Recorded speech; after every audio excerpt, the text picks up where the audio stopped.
Chris, thanks for doing the show on December 30th. No problem. Thanks for having me. Oh, you're welcome. Chris, we just want to talk about that the movie. What can you tell us about the movie, when it's coming out, and what your role was in the movie? Throughout mid-April, unless it tests really well, then they're going to try to push it off till the summer.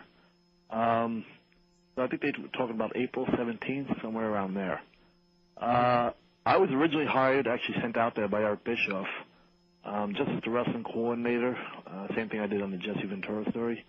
Basically, just I would coordinate all the wrestling moves in the matches, and I'd be kind of a liaison between the movie people and WCW. But as it worked out, Oliver Platt is the main actor in the movie, plays the main character.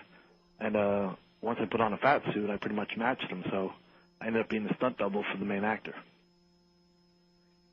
Other than that, I just put together all the matches and, pretty much did anything that you see with wrestling. I had my hand in it. How much of the movie is wrestling? How much is not wrestling? And what WCW wrestlers are more featured on the show? DDP is the main bad guy, the main heel in the movie. Goldberg's in it, probably the second most. Then you have Disco, Mean Gene, Kidman, Booker T, Hammer, Bam Bam Bigelow. Sure, there's others I'm forgetting. Tanay and Shivani did commentary. I think that's about it.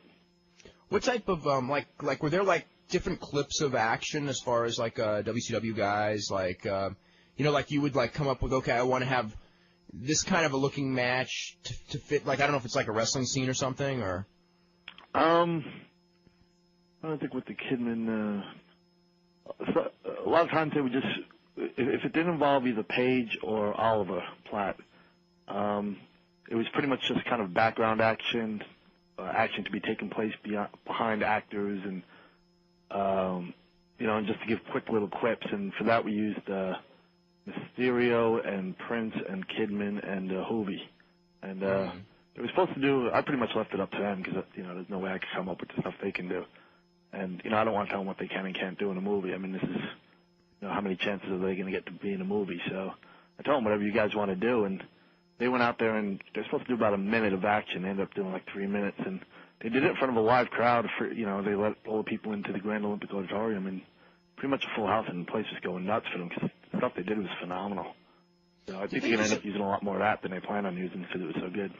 Did they do something like Kidman do? I mean, not Kidman, Hoovy doing like drop kicks off the top of ladders and things like that? There's one scene where I was actually climbing up the ladder, playing the lead character, and Hoovy and another actor were supposed to come in and push the ladder over, but Hoovy insisted on doing the springboard drop kick, which since I was on the ladder, I wasn't all that comfortable with because it's a dangerous spot. Yeah. And he insisted on doing it. And I told him, probably nothing is ever one take in a movie ever. I said, something like this, you're going to want to do at least 3 or 4 times, maybe 10 times. And he still seemed cool with it. And sure enough, the more he did it, I think the more he was getting hurt because he was landing pretty solid on his.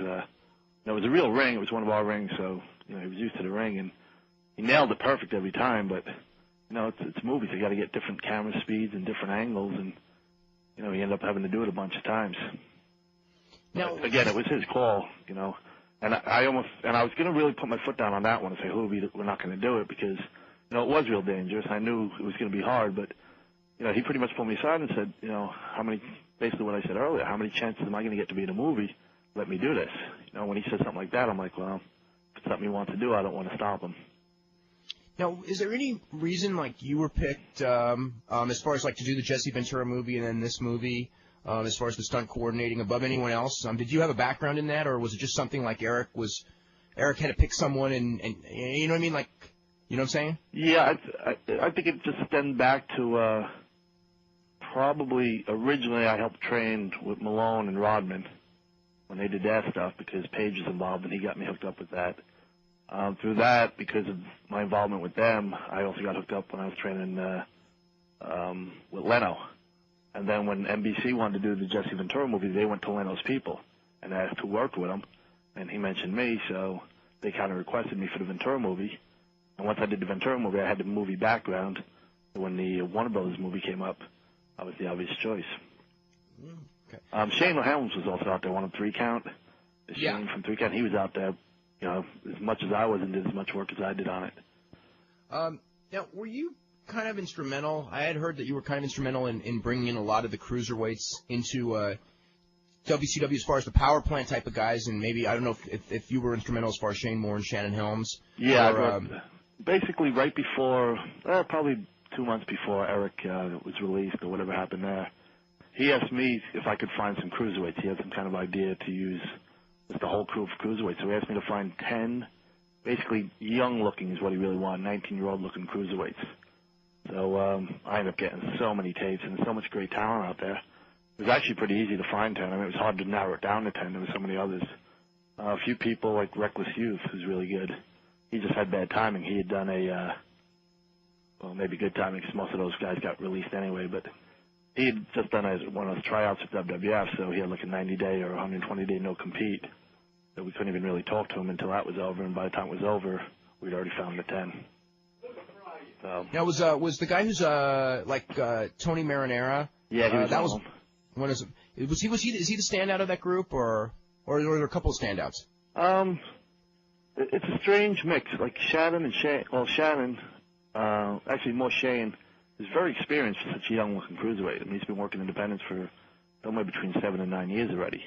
Really? He's a lot more polished than Tony is. He looks so young. Yeah, he is pretty young, but he started even Shannon, I think, has been doing about 4 or 5 years, and he's really young. But those guys were friends with the Hardy Boys and the Carolinas, and they just gotten into rings very early and doing, basically backyard matches, but in rings in front of people.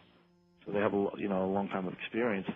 Tony Marinara, just of all the cruiserweights I'd seen, looking through the tapes and trying to find these guys, Tony had, for an independent guy, an unbelievable amount of charisma. And for the look he has, he just somehow got the people to react in every match I've seen. I saw a bunch of his matches.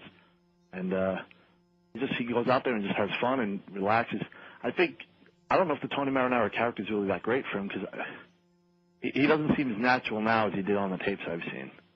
But I think his potential is still there. I mean, once he gets, if they let him work, and he's had some health problems. If he can work, I've made a career out of bumping. This kid's one of the best bumps I've ever seen. He's taking bumps that my jaw would drop. Like, how did he get up from that? Yeah, because like with him, I mean, I had heard, and it's I'd never seen him work, and then I'd heard from people, and I guess it was indirectly power plant stuff about like you won't believe how good a worker he is, and then we see him in this role where he never works, and I'm going like, well, why don't they put him in a match if if your talent is in the ring taking bumps, why is he a manager? You know what I mean? Yeah. Well, I think part of the reason for that is the health problems he's had. He's had a few concussions since he's been here already, and once that stuff's happening, you take a risk every time you step in there. Yeah, that's true. No, I think, you mentioned he's a great talent and he's not being used. I'm not even sure if Russo and Ferrara know how good he is. I don't know if they've ever seen his tape of him bumping. It's just hard. There's so much talent in WCW that at times isn't used to the fullest potential, like Vandenberg, for instance. To me, I mean, if you look at his Smoky Mountain tapes, and those are some of the funniest and best interviews I've seen, especially at his level at that time. It was unbelievable. And, when he managed me as Mortis, he did maybe 2 or 3 interviews on the air. To me, that's a guy that, he was let go and everything. And, me and DDP and Terry Tell and a few other people are trying to work to get him back in because, I don't know, managers in wrestling, it's almost like a lost art. And I think if you look back to the 80s, I mean, that's what really got people heat. You'd bring somebody in and put them with an established manager, they were over. And I think if you'd just build up a manager, you could still do that. Well, if you had I don't think there's any question that the AWA, as far as on the heel side, for years was carried by Heenan. Oh, yeah. And even WWF in the 80s. I mean, you would bring in a new face. Albano and then Blassie and them. Yeah, you bring in a new face that nobody ever seen. You put him with Blassie or the Grand Wizard or Lou Albano, and you knew there was something. And then with Macho, you had everybody vying for him, and then they came out with Elizabeth, and it got her over and got him over. Same thing with Bam Bam. They had the battle for Bam Bam when Bigelow first came in. Right. And it's just, I don't know if you could do it now because managers have been so diluted and not given the mic time and not been featured. But I don't know, that's something I think I would try. And if I had to pick one guy, it would be Vandenberg. Well, you came back a couple weeks ago to WCW, and they brought you with, I guess what's it calling, Jay Biggs? Yeah, Jay Biggs. What was, is that someone, was that their call, or was that someone who you knew? No, that was Russo's call.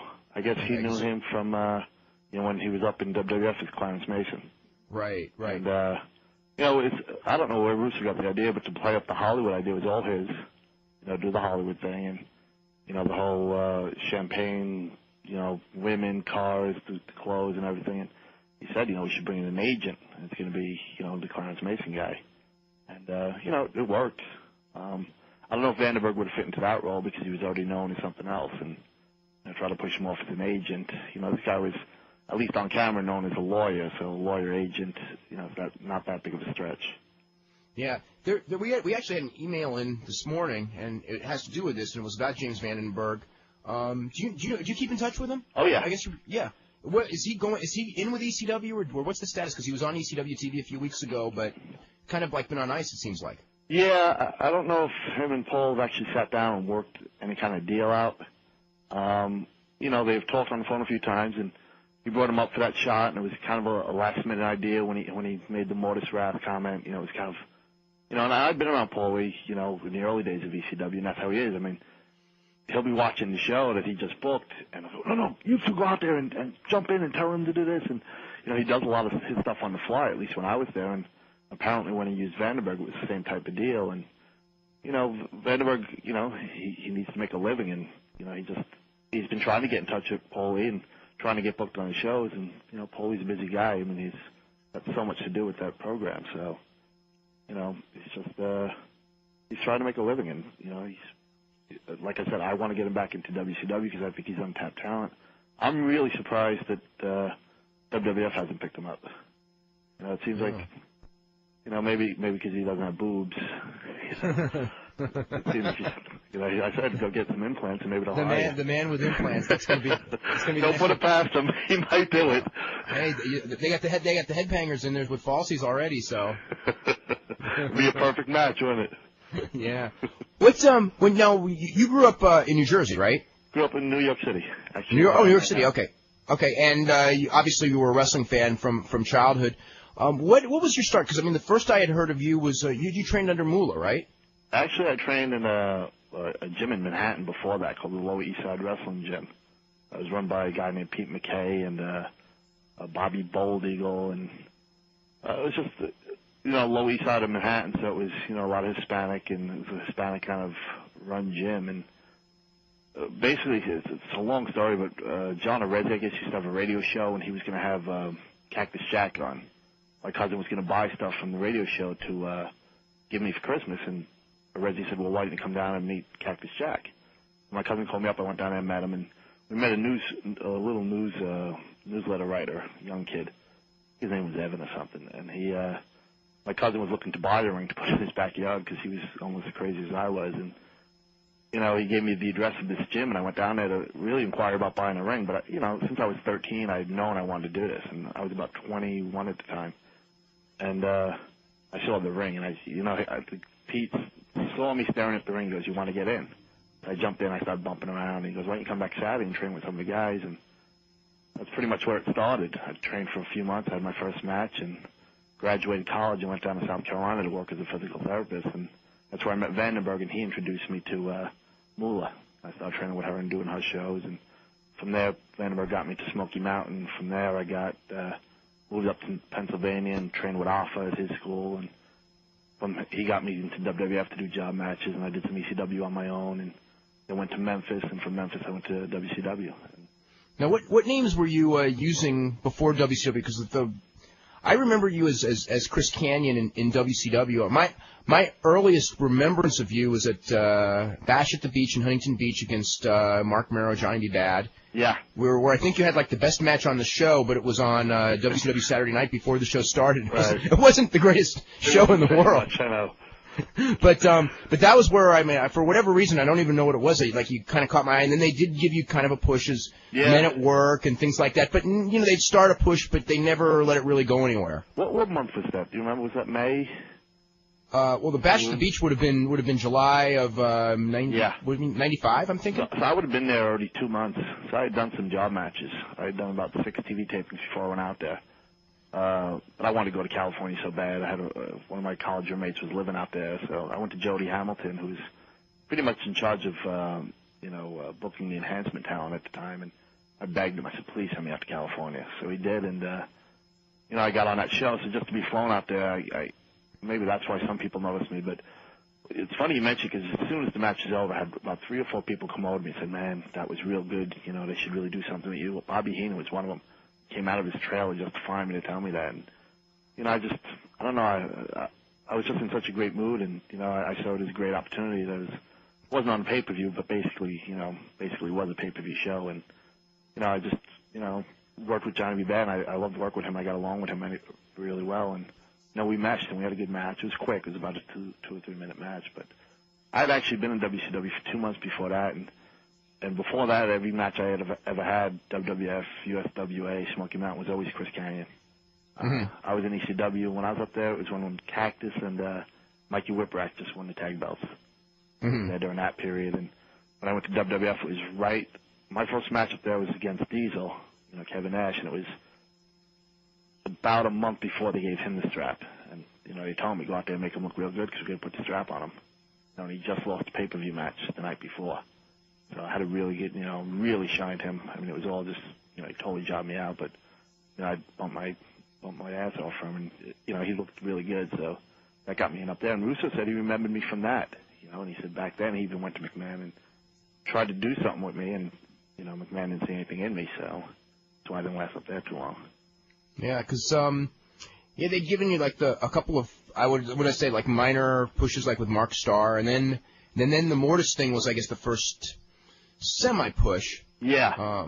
And that was DDP. I mean, the Men at Work thing wasn't going to go anywhere, and it was, at least it was a gimmick. It was something where I wasn't just one of the guys that comes out. At least we had something with us, me and Mark. We had some good matches, especially against American Males, and, it was Bischoff's idea to do the Glacier thing, the Blood Runs Cold. He really did see it as the next big thing. He really wanted to push it. Oh, he was pushed like crazy. Yeah, he really thought, and he was smart because he saw it with the Teenage Mutant Ninja Turtles and Power Rangers, and it was basically groups of martial arts things that the kids were getting into. So he said, we had that. We could do that. Let's get some karate people out there. And, when I first was, originally it was Glacier. Ray Lloyd was first hired for it. And then he was looking around. He was going to put, I guess he always had his mind on putting Ernest Miller in it. And then it was DDP that got me into it. He went to Bishop, said, you need this guy to make, Ernest, his really green look good, and, McRae look as good as he can. You need someone out there that's going to bump for him. And 3 times Bischoff agreed and then pulled me out. And then finally came down to the power plant, watched me and Glacier work a little bit, and he's like, he went over to Page and said, yeah, you're absolutely right. This guy's going to make, our guys look really good. So I was pretty, again, it's my job, it has been almost my whole career to go out there and make people look good. That's pretty much what got me to Glacier, into the Blood Runs Cold gimmick. And, it was Bischoff's call to take the mask off at that time, too, when we finally took it off. He's like, we can't push a mask guy. He goes, and to me it was a gimmick that we could have pushed. I mean, to me it was the predecessor to Kane. I mean, if they would have pushed me like they pushed Kane, I think I could have got, maybe not as over as he is, but definitely a lot more over than I was when they took the mask off. The funny thing is that I remember Kane does that certain look, and of course that was the thing. The first time I remember seeing that was with you and Raven. That confused sort of look with the mask guy with the long curly hair. Right. Yeah. I know what you're talking about. Yeah. I mean, I watch my stuff. I tape all my stuff, and I watch my old tapes as Mortis, and I definitely see a different style that I used to work with that mask on. And the Mortis character to me was real marketable. I always joked that Eric said, we can't market skulls on T-shirts, because Stone Cold sold them. I mean, I don't know if Eric's ever actually said that, but they never did market Mortis. And to me, it was a gimmick that we should have been, at least directed towards kids, and, but even, we could have sold it to anybody. I mean, skulls are cool. I mean, the Mortis gimmick to me looked cool. It was something that we could have marketed a little better, I thought. We did not. We've got to head to a break. The one thing I've never figured out with wrestling is as popular as it is with kids, that they've never created a masked wrestling character before Halloween and gone full-fledged, big-time marketing it as like the #1 kid's costume, because wrestling's big enough to where, if you had a mask guy who was really, really over, kids would go, as whatever it would be, La Parka or whatever, you know what I mean? Right. Yeah. Well, they did make cane masks, didn't they, and sold them for Halloween? Yeah, I never saw any kids come into my house, but you're right about that. But, more of it wasn't really directly a Halloween gimmick. But, yeah, cane was never really directed at kids, I don't think, either. Yeah. I don't think it was really a kid's gimmick at first. First caller is Carlos from California. Carlos, what's going on? Hey, how you doing, guys? Is this Condor? Yeah. You tracked me down. What's up, dog? What's going on, Condor? How you doing, man? I met you, David, I met you came over to buy socks. Yes, across from the gym. I was working on. How you doing? I'm doing good. How you doing? I'm doing very good. As a matter of fact, I talked to a couple of my partners about meeting you, and they're very interested in talking to you. But going into something else, where are the plans for your character in Bam Bam and Paige now? The one thing Russo and I guess if I asked them and sat down and talked to them, they'd probably tell me. But I almost don't like to know too far in advance because things tend to change, and I'm the type of guy, once I know what I'm doing, my mind just spins too much. I constantly overthink it, and I get set on my ways of what I want to do, and then if I can't or we can't do it, I get upset. So I pretty much just wait till I get there to find out what I'm doing week to week. You get there and you find out if you have pre-tapes and stuff like that, and that's the way I like to do it. So I have no idea what I have. I would imagine a pay-per-view match. I don't know if they've announced that yet. They haven't mentioned to me, but the way it's going, I'd be surprised if we didn't work this pay-per-view. Right. I mean, and the whole angle of the belt that you're having right now, is that like to replace a TV belt or something? What is that for? No, I don't think it's going to be a belt that's going to be really in circulation. I think it's going to be more like along the lines of what DiBiase did back in the 80s in WWE. Oh, the $1 million belt? Yeah, I think it's going to be more of just something I wear, and even when I lose, I'll claim I didn't lose, or they cheated or whatever. I don't think it's going to be one that's actually going to be fought for and exchange between guys. Okay, well, man, I just wanted to say you're doing a great job, man, and you've always been one of the best athletes in the company. Thank you, Carlos. And definitely I appreciate this time talking to you. And give me a call back, man. I definitely want to talk to you about that comic book thing. Absolutely. Okay? Thank you, man. Take care, Dave. We're out in L.A. on the 24th of January, so. Okay, yeah, well, give me a call back, see where we can meet or something. All right, man. Okay, bye-bye. Okay. What are you laughing at, Dave? I know that's a friend of yours, too. No. Very coincidental that he got on first. I have nothing to do with these callers. They just flash on the screen. But what was I saying? Do you know when you come up, because you've come up with a lot of different moves, and then a lot of people have copied them since then. Do you just like watch wrestling and just go, okay, like with that Russian leg sweep type thing? Hey, how about if we do it like this way, or yeah, I would say 90% of the moves I came up with are just from I watch it so much, and it's, like you said, it's just you watch and you think, well, if I just move this, and sometimes it's guys make a mistake. They go for a move and they do it wrong, or they slip, and you see different variation from there, and you're like, wait a second, if you would have just spun a little bit more there, you could have done this. And I get a lot of it from that, and a lot of we spend so much time in the gym doing cardio and tanning, and I mean it's just a lot of free time where your mind can just start wandering, and if you think about it long enough, you come up with stuff. And then luckily enough, I had the power plant and guys down there willing to take my stuff. I mentioned a couple of weeks ago, Lash Lou was one guy that took a bunch. A lot of my newer moves came from working with him, and he helped me actually develop a lot of them. And if you notice, he comes up with a lot of good stuff on his own too. Where did he originally come from? I think he was living like in Alabama and just went through the power plant. I don't think he had any experience before he got down there. And just something he wanted to try. And I believe he's married with kids and everything. And wow. The one thing I really liked about him after about, first of all, I would take my moves because a lot of guys wouldn't. And he was real willing to do it. But I think he had like an hour and a half drive a day just to get to the power plant. He was there every day. When you have that kind of dedication, you just know the guy's going to be something. And athletically, you could see he had something anyway. I remember the first time he ever appeared on TV. Whenever you see someone for the first time, you just don't expect anything, especially like a no-name, right? Right. You just expect someone to basically be beaten up and look green in the process. And he did 2 or 3 things where I'm just going like, boy, there's something in this guy. Yeah, and he has a charisma that a lot of guys from Power Plant won't have right off the bat. Yeah. You know, he has a certain, the way he took to his Tony Marinara and Disco Inferno gimmick, he's fit right in. I mean, it wasn't a stretch. And the first time you start talking on TV, it's a lot different than wrestling on TV. And, he fell right into it and had no problem, it seemed. Are there guys at the power plant that, anyone else like a Lash LaRue or someone who's going to show up on TV someday? What about, like, some of the guys on WCW Saturday Night? Like Skipper or Kid Romeo or some of them? I mean, have you watched them or you worked out with those guys a lot? Yeah, I mean, not so much down the power plant, but there's a local bar there in Atlanta that used to, I don't know if they still do, but they were doing shows on Friday nights before I went off and did that movie. And a lot of those guys are working there, and I mean, that's why a lot of them do show up on Saturday night and can have such good matches right off the bat. I mean, they work together a lot down to power plant, but they also get in front of people, which, that's where you really learn. I mean, you could have a quote-unquote five-star match down to power plant. You get in front of people and freeze up, you ain't going to do anything. But these guys, a lot of them do go out and work in front of people. I mean, the one problem that the guys in the power plant might have, it's not like, I'm not saying I a long time ago got into the business, but I went through the independents, in South Carolina, and then smaller TVs, and then Smoky Mountain and ECW. Kind of worked my way up into one of the major too. It was something I wanted to do. And these guys, I think they get it a little too easy that they get right on TV, and it tends to give them an ego right off the bat. And there's nothing worse than having an ego in this business because the guys have to work with you, and you go out there and right off the bat, young guys in the power plant start having an ego. And they're not going to look good because people won't let them look good. And that's the one thing they got to be careful of. I mean, there's a lot of talent down there, and I don't know, there must be something in the water down there because they're all big.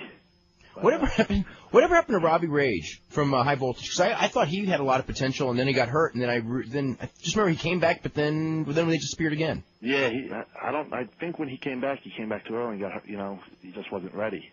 I mean, his injury is real severe. I mean, a really severe injury, and even almost like 8 months after his original injury, I still saw him in the gym with like casts on. He was just doing legs, but his arm was still on a cast and stuff. So wow, it was a pretty brutal injury. I don't know if his surgery got botched too. I mean, that's not something I'm not sure if that's what happened, but a few guys that happened to too. They got hurt, but then they went and had the surgery, and it made things worse. I don't know if that's what happened with him or not, but I heard him and Kenny got let go. Yeah, that's true. Yeah, because I was just wondering if somebody would pick. Because I just remember those two guys seemed to be, before he got hurt, they seemed to be doing pretty well, especially him. Yeah, he was tremendously athletic. I mean, I like watching Kenny because he's funny out there. I mean, he's got that crazy right foot, and he's wild out there. But together, I thought they made a good team. And they're both really nice guys, but Robbie's out of control nice, and it's just both of them look great, and they were really progressing really well. I think they did a lot of time in Japan, which really helped them. They came back from Japan, and they were twice as good as when they left. Yeah. Let's go to Aaron in Ohio. Aaron, what's going on?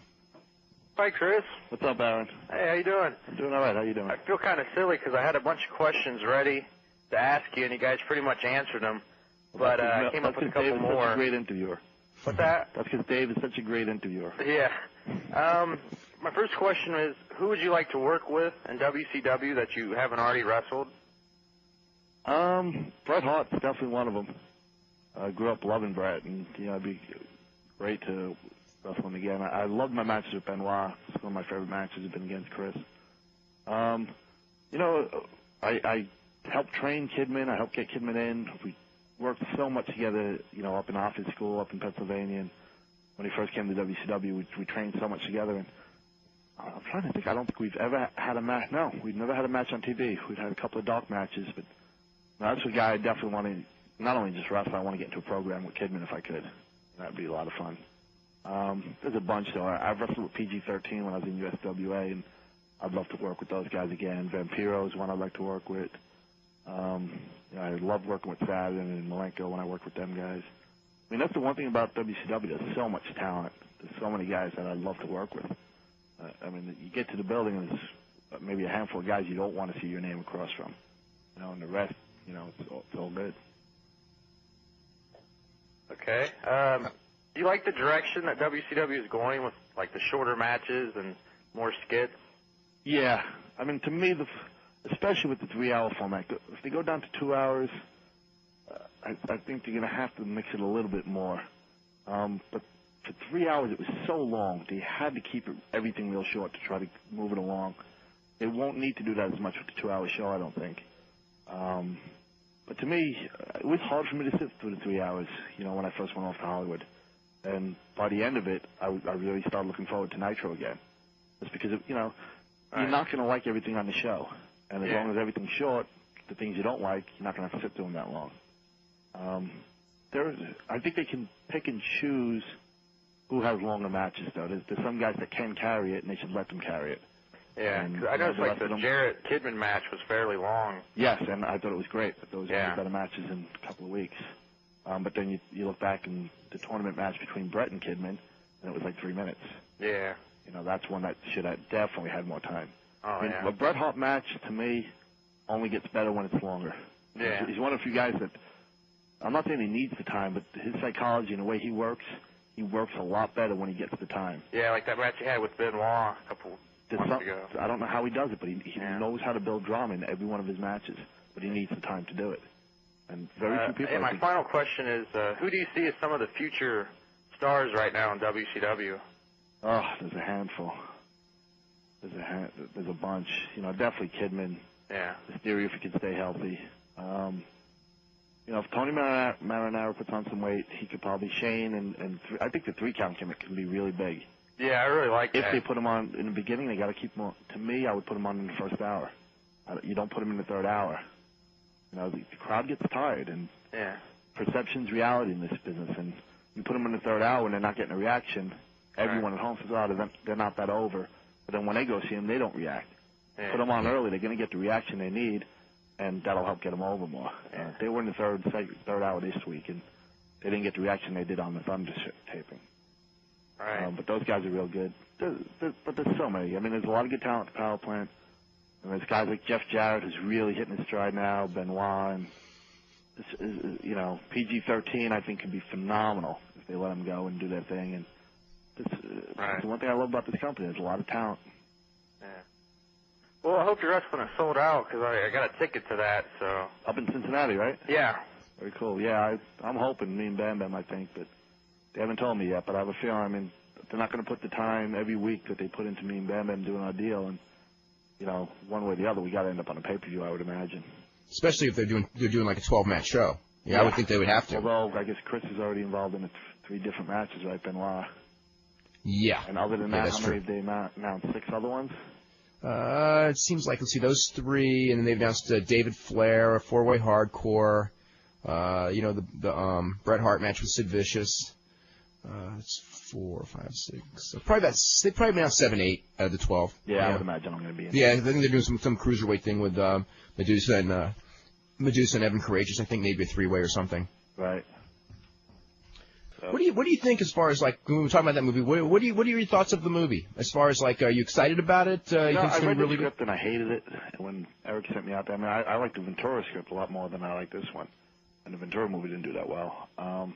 But then, I got to watch and film a lot of stuff, and it's all about who they put in it. And Oliver Platt's a tremendous actor, and David Arquette, in this role was really, really funny, and Scott Conn was good, and they have a lot of Martin Landau's in it, and Rose McGowan, and a lot of names. And the director's the guy who did Varsity Blues, and it's a big time movie. And they spent a lot of money, big budget, and it's big stunts, and it's a lot different than the Ventura movie in that they spent a lot more money, and you'll see it.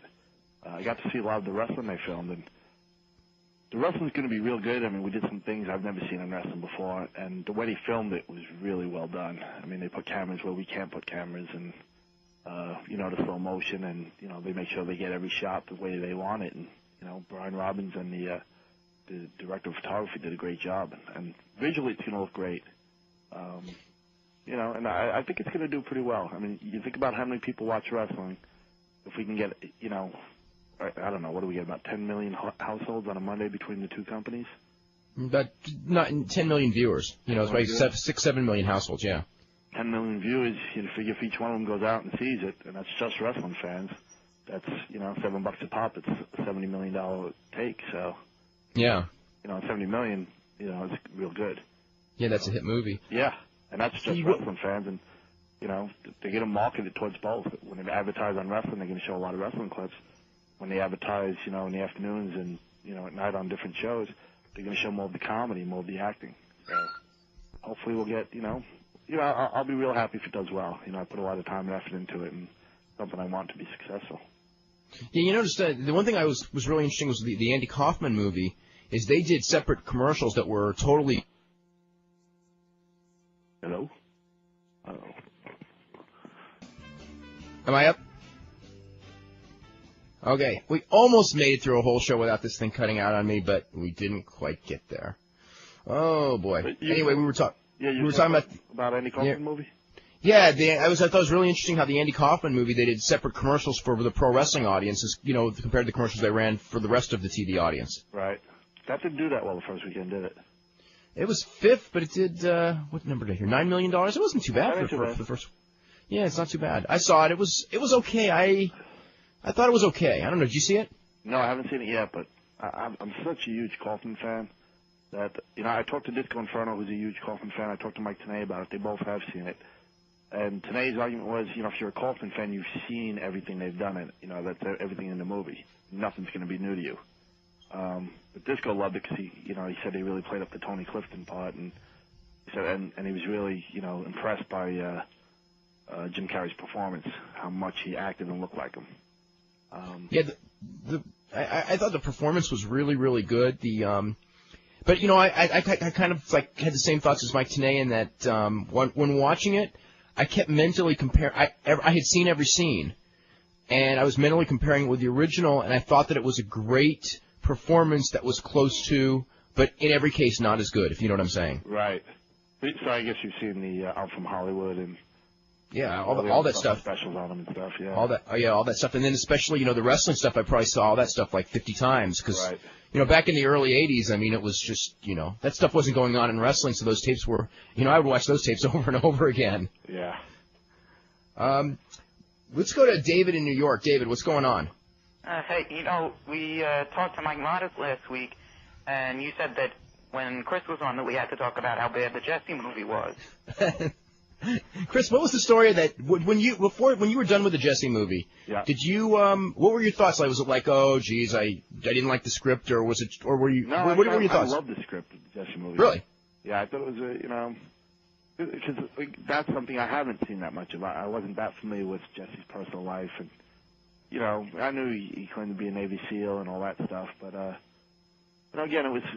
I think part of the problem with the Jesse movie was it was a rush job, and we filmed it in just a few weeks, and it didn't have the time, and people just kind of rushed through it. I mean, it was just a made-for-TV movie, and the difference between a made-for-TV movie and a big-screen movie is night and day as far as the attention to detail and money they spend, and how much effort.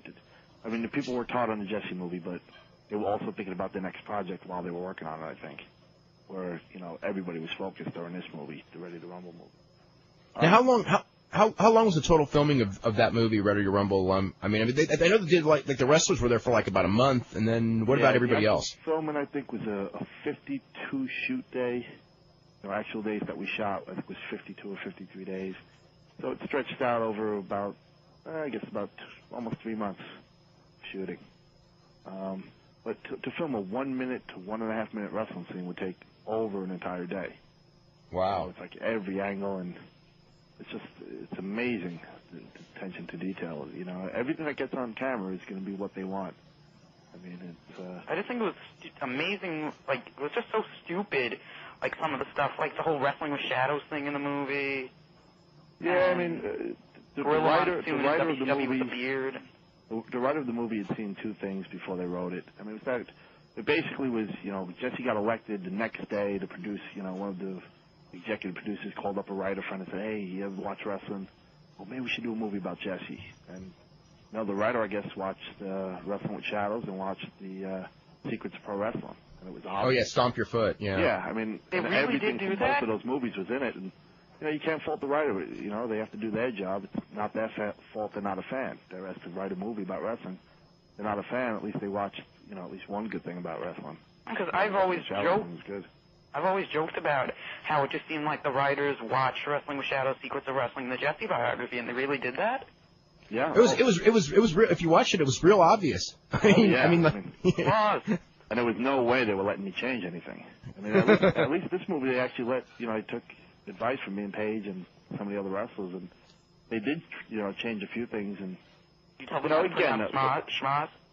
Yeah, but you're not going to be able to, they write, and the director has his vision, the writer has their vision, and they don't want some wrestler coming and changing it. So you stuck with what you got, and, you just make the best of, and either way, I was in a tough spot. I was going to get criticized one way or the other. I could have made the wrestling true to the, 60s and 70s or whenever, just true to the 70s, and it would have been boring. 70s, 80s, yeah. And then people would have yelled at me and said, oh, the wrestling was boring. So then I went the other way. I was like, well, let's get some talented kids out here and, put some stuff on screen that's going to look cool. And then I got criticized for that because it wasn't close to what Jesse and people of his era were doing. But to me, the one thing I read after the movie came out, I read in Daily Variety, which is like the Bible out in Hollywood, and it tore the movie apart, but it said the wrestling was good. The wrestling that was put on screen actually looked really good. So I was, pretty proud of that. I mean, that's all I was really brought there to do. The wrestling sequences were good. I think just the plot and just the, there's another one where, what's his name, Nils Stewart. It's like everyone's seen so much of Jesse, and Nils Stewart was not really, he didn't have Jesse's good qualities as far as you know what I mean. Yeah, he had that charisma that he. Nils made a conscious decision. He talked with the director, and they said, "Don't watch too much Jesse. I don't want you trying to imitate Jesse and come off as a bad Jesse imitator. Play the role as you read it." And, it's just a creative decision that Nils and the director made. And, they might have been right. I mean, maybe Jesse wouldn't have been a great imitation if he tried it, and it would have came across as worse. I just really hated the part where I think it was you under a mask pile drove someone off the second rope. Yeah. And then they're in the back, and the evil promoter guy, he goes, something very bad happened tonight. Someone actually got I actually tried hurt. to get Vandenberg into that role. Oh, the promoter role? Yeah. Yeah, he'd have been good at that. I mean, he was the devil. I wanted him to it would have been great. Yeah. Again, I mean, you work with what you have. You get, as an actor, you get a bad script, and, you go out there and you act, as best you can. Same thing here. I mean, I didn't have a choice. I was told to do that movie. I went out and did it. I actually liked the script. Did I like the way it came across on TV? I think if they were given more time and, it would have been better. I enjoyed it, but once you get that close to something, you can't be objective. I knew all the people I knew the people that did the costumes and the makeup, and I knew all the actors, and, to me it was just a bunch of people I knew working on a project together. Okay. I enjoyed it, but, again, I can't be subjective. I was wondering what you were thinking back, I guess it was a year and a half ago, when Edge debuted in WWF, and a lot of people kind of said that he was ripping you off because he used a lot of your moves. If he did, if what he was doing was copying me, and I don't know if it is or not. I mean, I guess he's a creative guy too, and flatliner and that. Yeah, I mean, if he was doing it because he watched my stuff and liked it, it's a compliment.